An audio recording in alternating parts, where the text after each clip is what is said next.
Russia and the U.S. have reached an agreement on staying out of each other's way in Syria.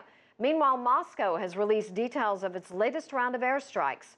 Russian planes have flown 55 sorties and hit 60 militant targets in Syria in the last 24 hours.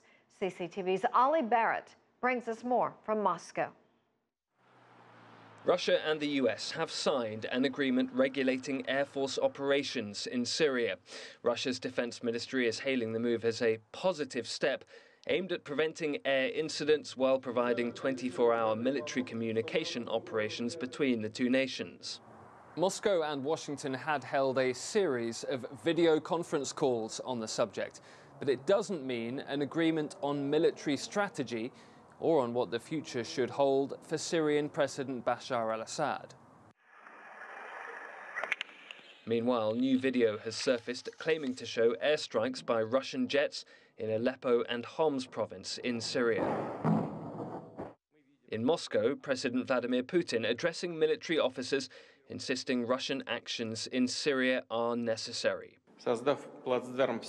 Having established a foothold in Syria and some other Middle Eastern countries, the terrorists have built and continue building plans to increase expansion, to destabilize entire regions, have recruited and continue to recruit fighters into their ranks from many countries, including, unfortunately, from Russia and CIS countries.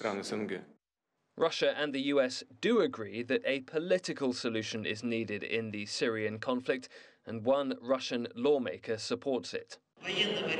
There is no military solution to the Syrian crisis, and everybody understands that. As Washington continues to accuse Russia of using airstrikes to prop up the Syrian government, Moscow insists its military action is aimed at tackling ISIL and other terrorist organizations in the country.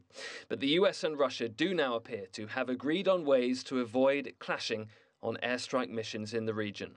Olly Barratt, CCTV, Moscow.